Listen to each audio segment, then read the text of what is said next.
والأردن هتواجه منتخب سويسرا في مواجهة ودية من الاستعدادات الأخيرة لكأس العالم أمريكا وكندا والمكسيك 2026. كل التوفيق للمنتخب الأردني والمنتخبات العربية.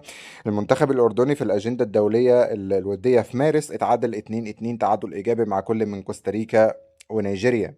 أما مباراة سويسرا فهتكون إن شاء الله يوم الأحد 31 مايو 2026 في تمام الساعة 2 مساء بتوقيت تونس والجزائر والمغرب، 3 مساء بتوقيت ليبيا والسودان وفلسطين، 4 مساء بتوقيت الأردن ومصر والسعودية وقطر والكويت والأردن والعراق وسوريا، وال5 مساء بتوقيت الإمارات وسلطنة عمان.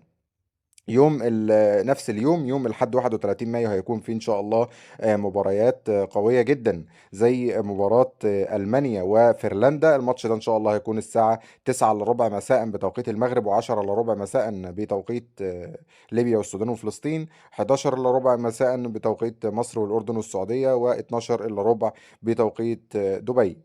وايضا في مباراه قويه ما بين الولايات المتحده الامريكيه والسنغال. المباراه دي هتكون الساعه 10 ونص مساء بتوقيت القاهره والاردن، و11 ونص مساء بتوقيت مكه، و12 ونص من صباح يوم الاثنين 1 يونيو بتوقيت الامارات.